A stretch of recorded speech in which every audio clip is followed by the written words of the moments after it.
Hi Dino. Can't believe you're going to be 60.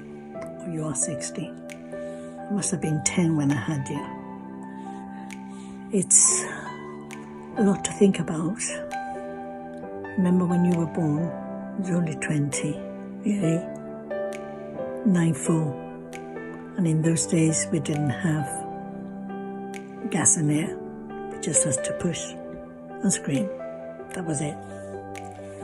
And then I remember in the hospital when there was a little girl, Alice, you know, from GBC. She was born prematurely. And they used to put you next to her, which was a bit cruel, when you weighed 9 pounds 4. And I think she weighed about 3 pounds or 4 when she was born.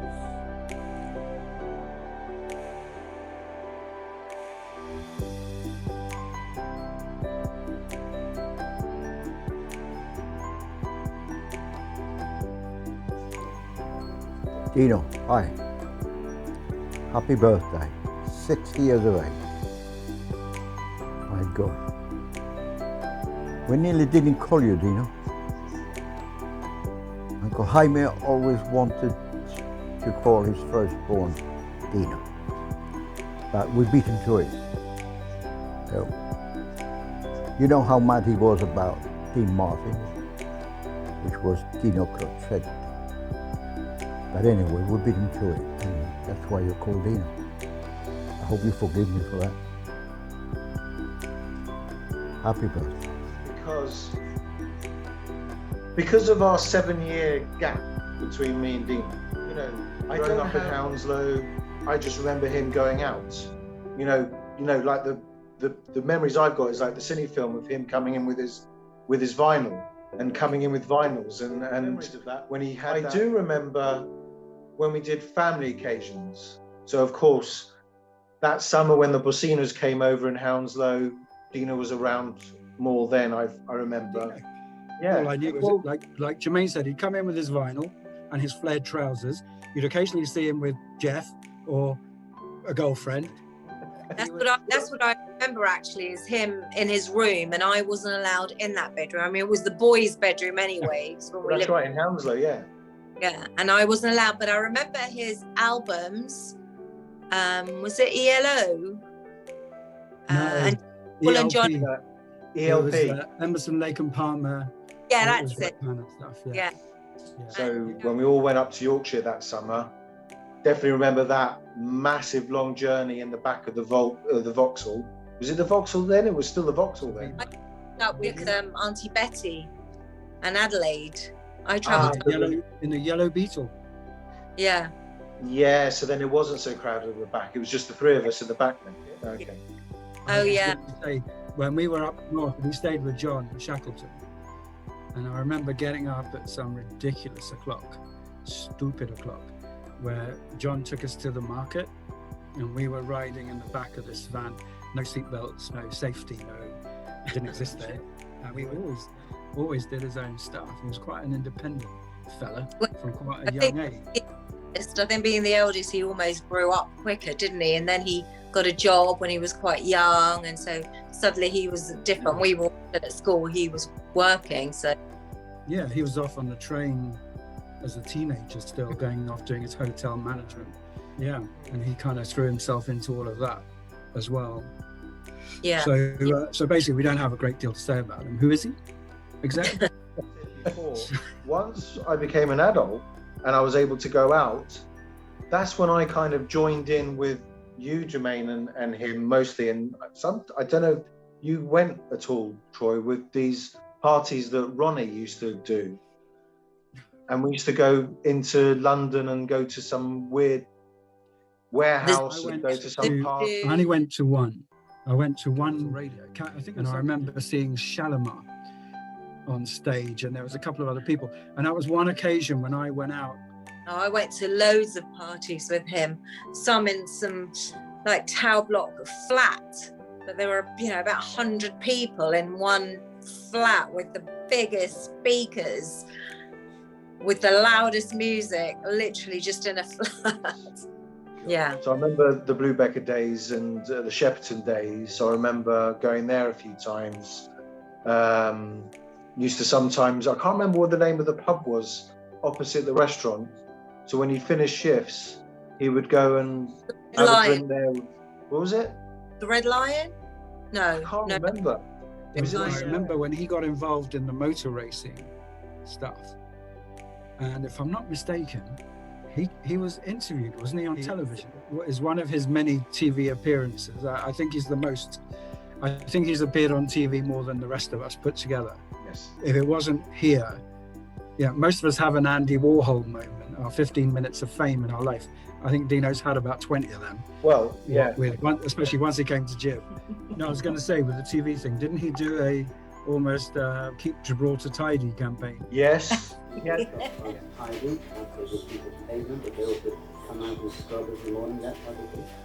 I think it would be a very good PR exercise, if companies in Gibraltar would sponsor certain areas for beautification. Things like the Garrison Library, I think, needs a lot of work. I think government could do more in involving the big companies to sponsor refurbishment work. And of course, like you said, individual shops and businesses should look after their own. Heard ever since I've moved to Jib, I've rarely been Troy. I've always been Dino's brother. So it wasn't unusual for this woman to come over and goes, "You're Dino's brother, aren't you? Tu eres Charveto?" And I went, "Yeah." And they said, "I was on TV with your brother, and this is Annette something or other, where she used to cook, and Dino would stand there and watch and talk." Yeah. And the wine? Open the red wine, please. Certainly. Very good.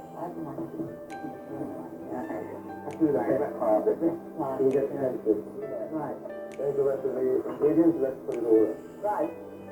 And then it's all going? Going nicely. Yes. And looking at what you have, the wine in first. A little bit before and then everything else. Always be careful when you're putting it into hot oil. Yeah, because that's why you have to put the tomato and then the I remember going to see him in a school play at Heathlands, and he was a snail, I think. No, I know that one. I went to that one. He was the Mock Turtle. Oh, Mock The Turtle. Mock Turtle In Alice in Wonderland. Alice's Adventures. I think Dino's probably had the most amount of, I know he's got a couple of years on us all, but he's had the most amount of looks, from moustaches to how bouffant his hair was and wasn't, to swept back, tied back, knocked down, up. I think he's had more styles from the neck up than and fluctuating body sizes. Because I remember when he got into playing rugby. Remember that year he really got into playing rugby and he got really fit. I think they had just moved here, and they'd started up. Well, not he had. They started up. Nigel jet Nigel, ski. The jet skiing. That's it. With Barry. Yeah. Barry from Barbados. Barry from Barbados. That's right. Yeah. Yeah, that was one of those times where he was just loving it because he was going out on the jet skis all right. And that was when, shortly after that, was when he got that bit in the Detectives as the stunt double, didn't he?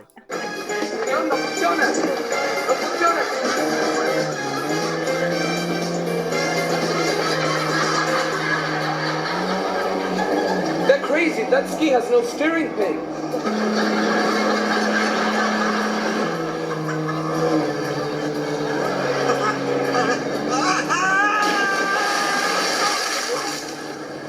Oh yeah, absolutely. When he has to fly off the back, and apparently when he did it, he banged his head for real. He wasn't that good. No. All that stuntman training that he went through. Yeah. Coming to all those years. Obviously, it was all a bit of a whirlwind, wasn't it? It must have been a tremendous whirlwind for him, having to, coming over with all his restaurant experience, and then with the businesses that he got involved in the restaurant trade, and then of course it was chaotic. His life's always been chaotic, isn't he? You think of Dino, just chaos always. Because he's always been busy in the split shifts, and then obviously the children came along, so then he was busy. I remember him having to he would come in the morning and bring the kids into school, at least bring the two girls, Margot and Madeline, into school. Then he'd do his morning shift, and then when he finished his first shift, he would pick them up from school. I remember going with him. Then we would like sit in the queue to go through, and while we're sitting in the queue, we would do the reading with the girls. And even you know, up to this day, you know, when he has to go off on a Sunday to do the shopping, to prepare all the stuff for the week, it's I mean, he actually lives in Eroski. He knows where everything is in that supermarket, more so than some of the staff. I decided to stop going into Eroski because every time I went in, I did bump into him. So now I order mine online, so I don't have to bump into him anymore. I see him at the club a lot now, obviously, because he's been up at the stadium where obviously our squash club is. So he does all the catering for us at the squash and stuff. So I see him there. He did. In fact, he came down and played squash.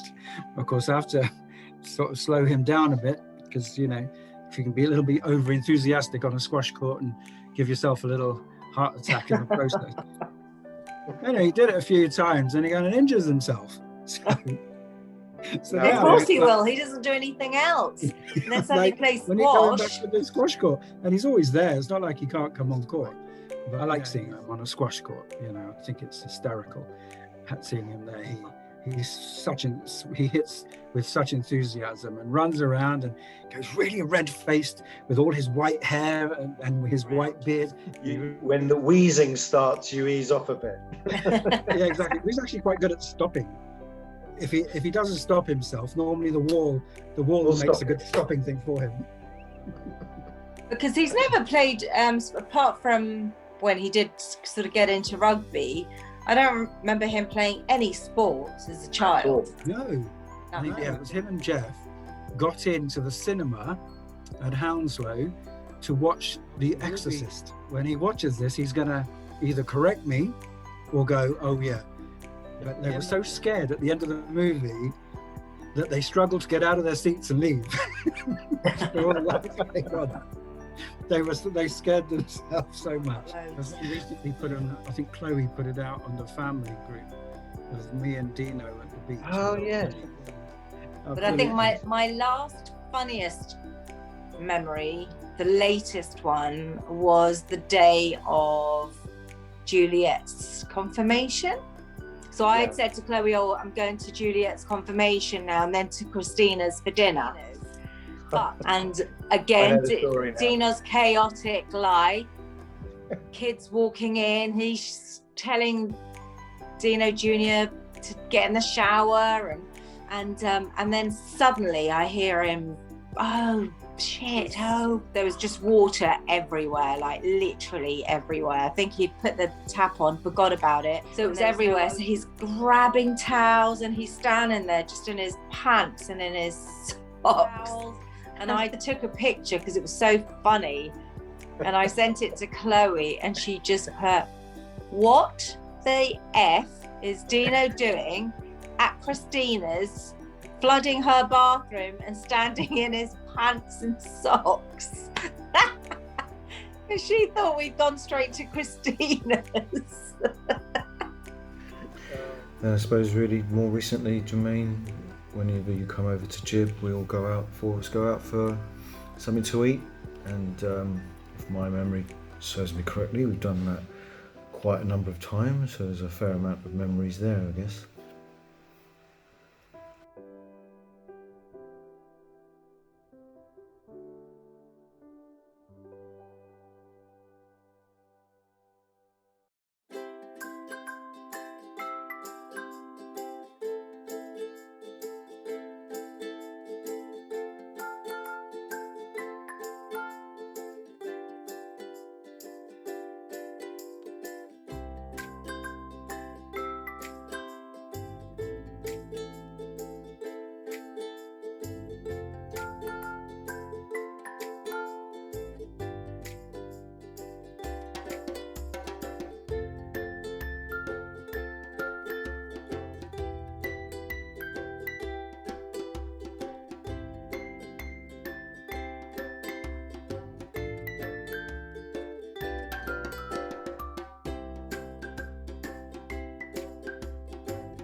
Come here, help Daddy blow out the candles.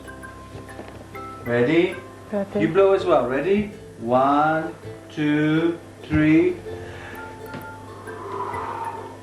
Yeah! 39.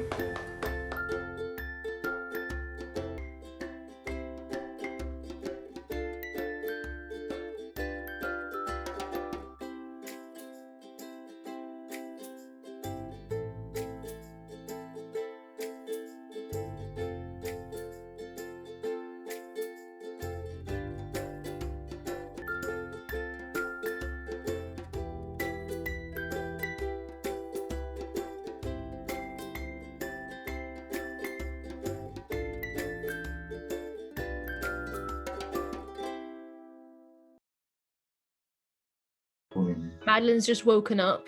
I'm trying to send a link to Matilda, but her WhatsApp isn't working. Can you guys hear me? I can hear you, but I can't see video. You can turn your video off. There you go. Oh. Yeah. Let me see if there's another way for this. Hi. Oh, that was an entrance and a half. Oh, sorry, I did this look. Yeah. There we go. You're on. Okay, just a second, because I'm going to take my video off, so then I just have to see all 4 of you together. Okay? You can still hear me? Yeah. Yeah. Okay, This so is like so early. I remember when he used to come into my room sometimes to say goodnight. I used to go all the time. Like I would literally be in like a cradle or something on my bed, and I used to give me like kisses all over, like with his beard, and it would be really nice. It would be really sweet. And now it's the other way around. Now I go and tell him to go to bed and good night. But with your beard. Yeah. I remember when we were in the house in Soto Grande and Margot and I were in the bedroom upstairs. At this point, we were still sharing a room. And it was the typical like bedtime routine spiel. We'd shower, eat dinner, we were in bed. Mom came, gave a kiss, good night, good night, good night. And then it would always be the struggle to get Dad up the stairs after the night. So Dad, Kissy, are you coming for Kissy?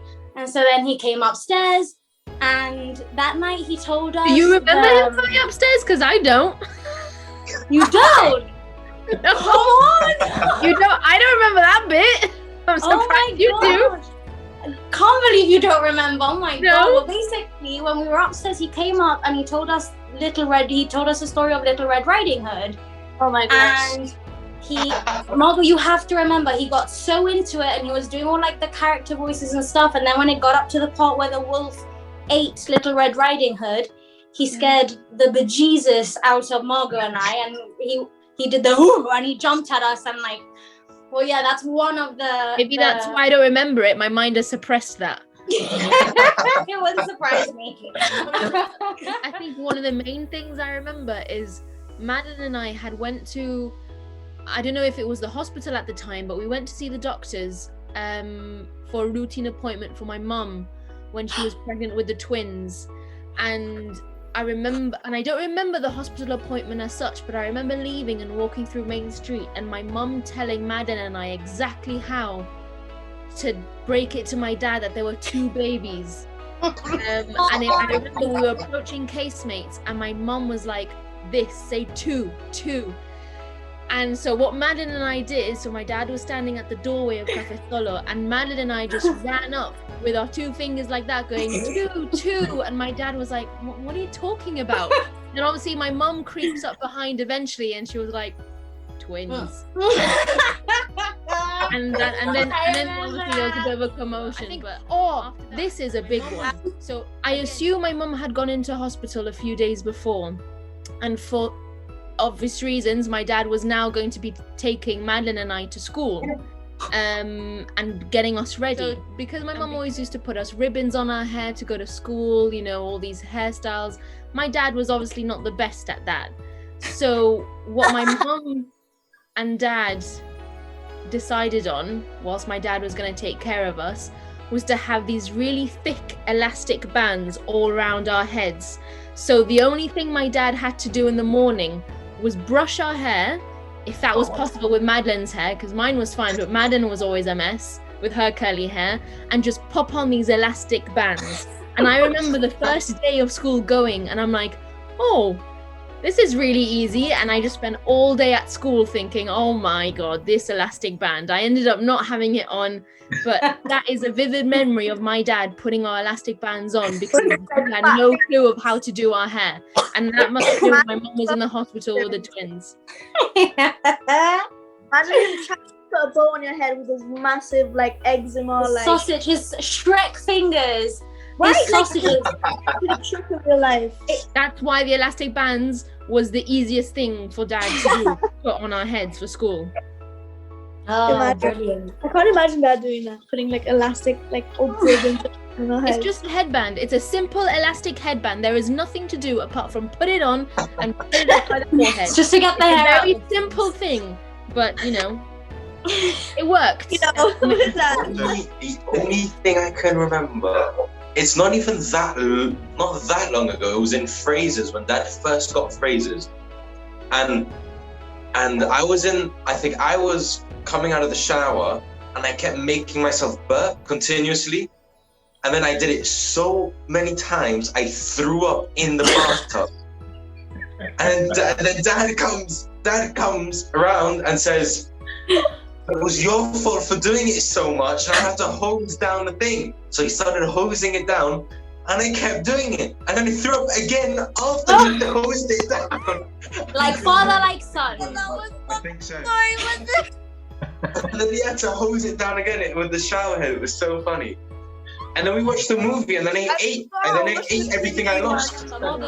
We had just spent a weekend. It wasn't even that long, and it was in the Water Gardens flat. And we had gotten a takeaway or something, and we were watching a movie. I think it was Ice Age or something, and one of us had made a comment, and we had just burst into laughter. And that's the time I laughed so much that I had thrown up, and that's the first time I remember throwing up. I was on like the floor laughing, and then the next thing I know, I was on all fours like throwing up. I would like to remind everyone I am the oldest and I am the most forgetful, so I don't remember this. Do you remember that at all? I tell you, I've never looked up at Dad more in my life ever. There was a massive like fat gecko, just like shadow, sitting on like we all remember this. Dad was like, don't worry about it, it's fine. And I was stressing out, and he was like the hero, and he like shoot it away or something. Do you remember the praying mantis that like we'd caught when we'd go down to the pitch to catch grasshoppers to feed them? The brown one. And then Brownie and Greenie. And that wasn't in Soto Grande. That was in the small little flat we had in Jib. As well, at that point, because we had that from Monday to Friday, and we used to keep a box of the praying mantis in the cupboard at the top. So really? in the weekend, we'd go and get food for the praying mantises, and then during the week when we used to go back into Jib, we would then grab that box and feed it. Eventually, one of them ate the other. Brownie ate Greenie because Brownie was the female and Greenie was the male. Oh, it was traumatizing. I totally do. Remember where we had the TV and there were the glass window doors to access the garden? And between we at one point we were like chewing on lots of like malabar that we had taken out from the kitchen. Probably not supposed to have. We shouldn't. I don't think we should have been chewing gum at that stage of the day, but we were. But I know we weren't supposed to be chewing gum because Margot and I were hiding literally between. We were so small we'd fit between the persiana, the shut persiana, and the window. Yeah. Or was it the curtains? No. Curtains. So this was the layer. It was sofa, curtain, window, shutters, and Madeline and I were in between. I cannot remember, but we were in between the shutter and I think it was the window because it was a very tight space and we so Madeline and I were in between the shutter and the window, and my dad was asleep on the couch. Dad was inside on the sofa sleeping, napping. So Madeline had stuffed, of course. Madeline and I had eaten a bunch of these French bubble gums that our uncle used to bring over the summer, and we had stuffed a bunch in our face, and one is usually enough for a child, so let alone 3 or 4. Oh my god. Is that we stuffed a bunch and then we were like blowing bubbles, and I don't know why Madeline and I had chose exactly that area, but we had. And we were blowing bubbles, and Madeline, was it you or me who made that sound? It was yours. It was your bubble. So I must have blown a bubble, and as you're blowing the bubble, you don't realize if you're making the sound or not. So I'm there, I blow the bubble, and I go, poof, and that's when the bubble had popped. Madeline then just goes into a laughing fit, and then we hear Dad just ruffling around the sofa, and that only makes us laugh more. So we spent a good 10 minutes just in a laughing fit, trying to hide from eating all that bubble gum. So you remember this. So it was Christmas. I can't remember what day, but it was Christmas time, and we were playing a football game, like a football board game. The straws. Oh my god, when he collapsed. When he slowly collapsed. Oh my god. It was a fall of the chair collapsing in slow motion, but real his hands were he was like this. You know what was funny? Oh. No, I was serious. Epic. Because before then, he had been making fun of everyone because we were so bad at it. You know It's what I true. mean? There was a reason why he was so funny. So bad. There was a reason. He was being such an arse during that whole game. I was just watching him fall was the cherry on top. It was what we needed. It was victory. I remember for some reason we stayed in, I think it was Auntie Jermaine's house, both me and Matilda, because there wasn't enough space for everyone to be in Auntie Jermaine's house. And I remember this one little room, they had it with a TV in it. And I just watched Ben 10 all day. And I kept fast forwarding through, skipping all the ads. And I thought it was just like live TV, skipping all the ads. And then I went to go tell Auntie Jermaine that I'm skipping through live TV. And she says, well, you can't skip through live TV. I'm like, yes, I am. Look, I'll show you. And I was showing her that I was skipping through all the ads. And then she showed me that it was all played back. Oh my god. That when you discovered playbacks. At the time when it was that Christmas at Auntie Jermaine's, if I was 17, the twins must have been 10 years old, I think. So we were there, and I can't remember what day it was, but everyone had those little sparkles that you just light up and they sparkle. Yes, I remember those. So I remember New Year's. Was it New Year's? And I remember Dad obviously seeing like all the sparkles and stuff, and Dad was like, oh, I'll give it to the twins, like I'll have them do it. And I was like, good luck, that's one's on you. So I remember him lighting the sparkles up and giving it to the twins, and I just remembered the twins in these red jackets that made them look like tomatoes, super puffy, and Dad lighting up the sparkles for them in the garden. Yeah, I remember the shop. I remember him taking us down all of the streets when we were walking. I remember feeling how cold it was and not being used to that cold. It was the first time we felt like a dry cold. And him explaining to us where he used to live. He showed us the house. He showed us all the streets and stuff. That was fun. That day, Dad speaks so much about everything, but on that day, he was like field day. He was showing off his hometown. I loved it. Always. It was the first time his kids were getting like a proper taste of where he grew up. He was living life. He was joking. And something else about Christmas, and I know that this isn't the Christmas we spent at Auntie Jermaine's, but it's a Christmas that I'll never forget. And I hope my dad one day, Dad, if you're watching this, I hope one day, no matter how old I am, you're gonna buy this for me, because I still never forget. And Madeline's already remembered. I will never forget, and to this day I can still cry about it. There was a Christmas that I got gifted a Polly Pocket house with a bunch of little Polly Pocket figurines, and the twins remember. I remember with it a Polly Pocket house. It was massive mansion. Best. I would spend, ages with the twins making up stories and little shows. Oh my god! I remember that. And then my dad, going to see him for a weekend, left the bag with my Polly Pocket in a car park, and it was stolen, and I never saw it again. It's true. That's a really nice bomb to drop on a 60th. Yeah. That is a reminder that no matter how old you are, you're never too old for a Polly Pocket. I want a Polly Pocket. I'll never forget it. No matter how old he is, or no matter how old I am. That was very, very funny. Happy birthday, Dino. I can't believe you're only 60. And I thought I'd sing you happy birthday because I know that my singing is so good and I know you'd want me to sing for you. So I have been practicing.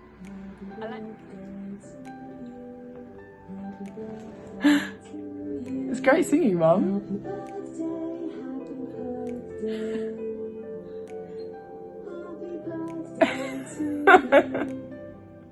It's good, isn't it? She's been practicing for you, Dina. I hope you have a great birthday and hopefully we get to see you soon in Spain.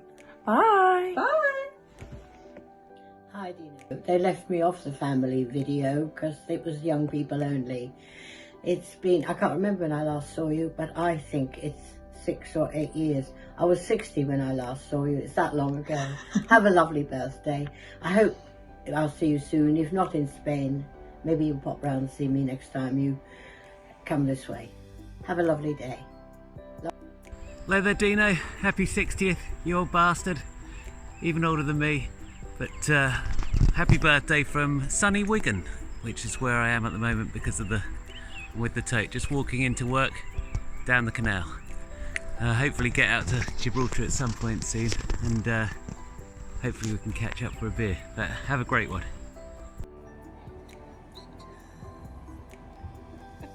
Happy birthday, Dino.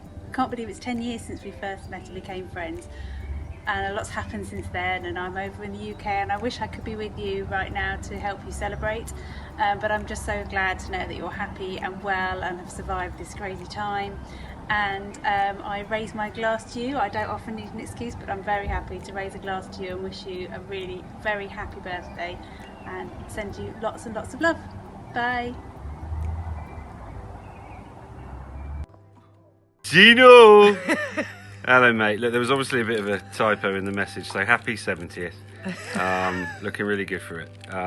We just wanted to say thanks so much for helping us out when we were in Jib, getting us to know all the locals, the Gianitos rather than all the hills people. It was great. We had such a great time with you. Yeah, brilliant time. Happy birthday, Dino, from me too. Have a great time. And thanks for finally sending us some of your sunshine. Look at this day. Me too. Oh yeah, Casper. Happy birthday, Dino. Have a great, great day. I'll correct Take care. myself. Happy 60th. Bye. Hi, Dino. Happy birthday, mate. Have a wonderful day. The big 60. That's a big number in our lives. So, you know, should be a lot wiser. Anyway. All I want to do is wish you a wonderful birthday, and I hope you enjoy it with you and your children and your family, and hopefully we could all meet up, have a drink with you and celebrate your birthday with your friends and the guys, and have a, you know, catch up. So take care and happy birthday. ¿Cómo estás? Cumpleaños feliz 60, you old bastard. This is for you. Happy birthday to you. Happy birthday to you. Happy birthday, Mariquita. Happy birthday to you. Cumpleaños feliz. Cumpleaños feliz. Cumpleaños birthday, Chobeto. Happy birthday to you.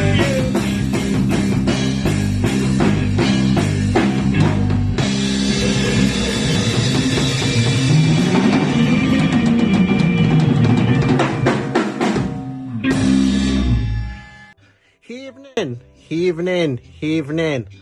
This is a message from my good friend Dino Chaveto. You may not know him, but he's a good boy, you know. He's a good boy.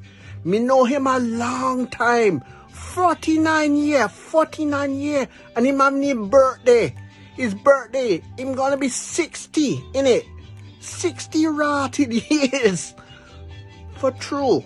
Anyway, me just like to say, happy birthday, Dino, and I see you very soon. I see you later this year. Okay. Nice one, Dave. Say like, mate. Señor Charveto, ¿cómo estáis? ¿Todo bien? Cumpleaños feliz. Dino, happy birthday to you, mate. much congratulations on reaching the big 6-0. It means nothing. 60 is a new 40, so people keep telling me. Anyhow, just thought I'd send you a video message to wish you all the best. I hope you're going to have a fantastic time down in Jib for the weekend of your birthday. And I hope to see you all again very, very, very soon down in Jib, as soon as all this nonsense is over with. And it was great hooking up with you again those couple of years back when we came down to Gibraltar to play. And it was great to hook back up with everyone and see your brothers and check in with the family and stuff like that. Anyhow, I hope you're having a great time. Have a couple of beers for me and we'll catch up with you soon. All the best, mate. Happy birthday. Happy 60th birthday, Uncle Dino. Have a blinder, you old git. Happy birthday, Dino. Happy birthday, Uncle Dino. Have a good day and I'll see you soon. Happy 60th birthday to my godfather. Have a good one. Happy birthday, Uncle Dino. Happy birthday, Uncle Dino. Happy birthday, Uncle Dino. Say happy birthday. Freya, happy birthday. Happy birthday. Happy birthday. Happy birthday, Uncle Dino. Got it that time. Happy birthday, Uncle Dino. Be looking forward to celebrating with you, and I hope you have a great day. Can I have a chicken bacon sandwich, Dino?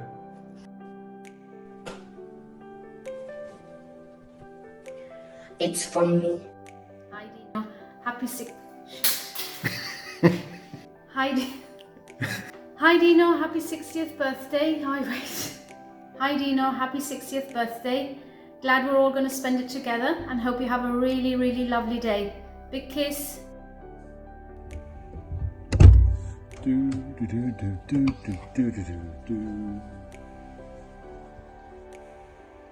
Is it me now? Happy birthday, Dino. Have a great 60th birthday. Sorry I can't be there with you, but you probably know why I'm not there. Someone's got to work. You'd probably quite like this, wouldn't you? June 7th, 1961. Dino was born. Happy birthday, Dino. Listen, you old fart, don't forget to get your community care, alright? You're 60 now. Gotta take care of yourself. Have yourself a really great birthday. I hope you're enjoying your day. And I'm probably next to you having a drink right now. But anyway, have a great day, Dino. Happy 60th to my biggest brother, as in age that is, not. Anyway, hope you have a wonderful birthday and look forward to celebrating it with you. See you soon. Dino, I've just realised I'm about to record this message and I've got 1% battery, so it's not going to be a long one. It's what a journey it's been, 60 years. I've done 52 of them, and it's been a blast, as we can probably see from this video. Enjoy your day, and it just leaves me to say, the only thing I can say is, happy. Hey Dino, happy birthday. Hope you have a nice day. Happy birthday, Dino. Have a good day. Enjoy. And luckily the lockdown's over, so you can now go out and get a drink. So happy birthday. Happy birthday, Dino. You're 60. You're finally old enough to retire. I've been asked to share some stories, to share some anecdotes. 8 years ago, you came into my life. When thinking about what stories I would tell for this video, I could only really come up with one.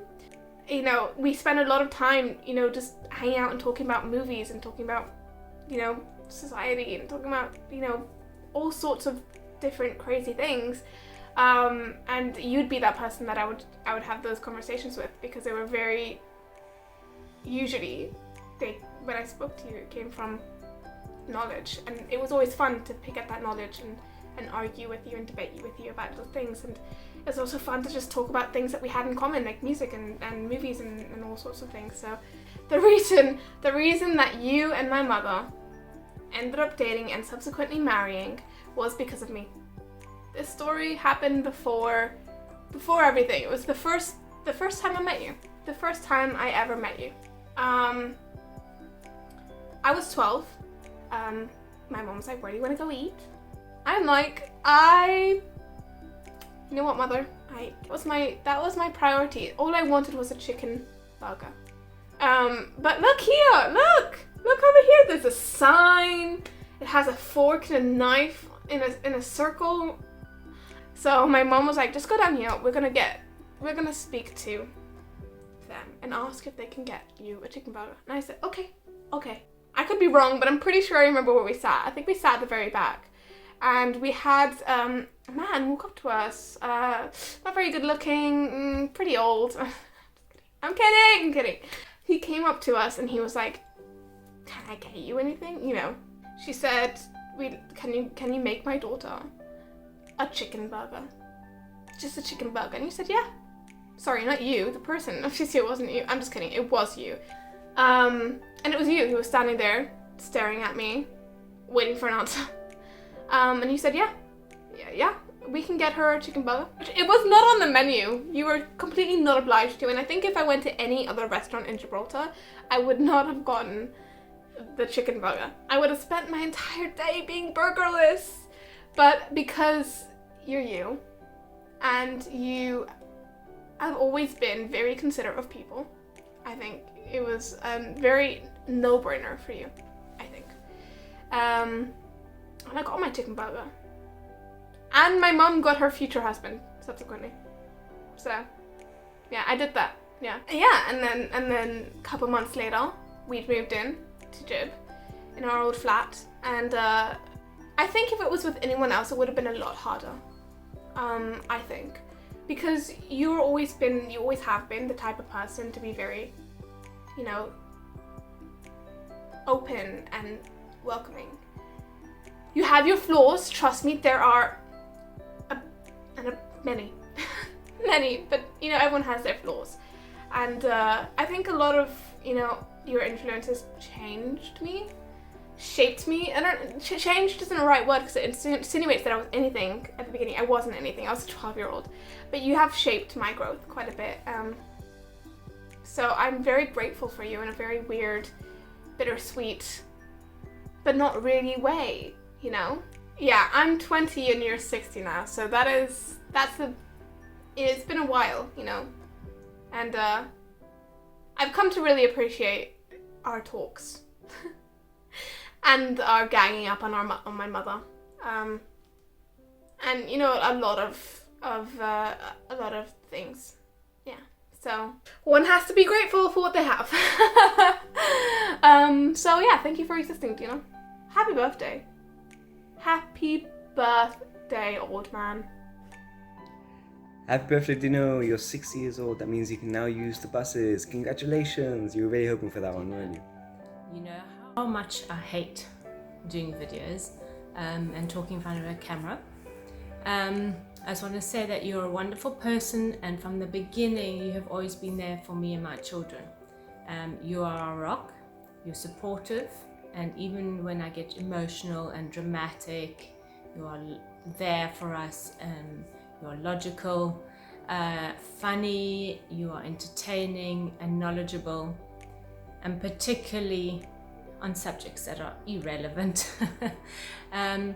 You are a patient person, loving and giving, and I just want to wish you the best birthday and many more. And so happy birthday, Dino, my love. I just wanted to say, and I don't say it enough, and I should, because I am. I'm really grateful for everything that you do for me. From your cooking, to the spam calling me if I'm out for too long, from worrying who I'm with or whatever. I'm really grateful for reminding me about my rugby matches or anything. Like, I'm really, honestly, I'm so grateful. I'm so grateful. I'm so grateful for everything that you do for me, even your cooking. But yeah, if I talk about it too much, I'll probably cry. But I could have 4 billion boyfriends in the world, and none of them will ever ever take your spot, and I will always, always want to watch the sunset with you. Even if I'm out, I always do. Whenever I see a sunset, Dad's gonna like this one, Dad's gonna like that one. Whenever I see a certain type of bird, Dad will like that bird. But anyway, yeah, I love you a lot, and thank you for putting up with me for 18 years of my life. I love you, and I really hope you have a good day being 60. Happy birthday, Dad. I hope you have the best day ever. And thank you for always cooking double for me. And I love you. Have a good day. Happy 60th birthday, Dad. 60. You are Dino, the dinosaur of the family. I hope you've had an amazing day. I know it will have been amazing because I was there. But with everything going on in the last few years, I'm just so happy and grateful that we can all be there together to help celebrate your 60th birthday. And if you get your drinking in check, hopefully we'll be able to celebrate many more with you. That being said, I love you lots. Let's eat and have cake. Happy birthday, Dad. I hope you have a fantastic 60th birthday with all your family all here together. And I just want to say something really important, that just because you're now at a granddad age does not mean you'll be becoming a granddad anytime soon. And I hope we're on the same page about that. I love you.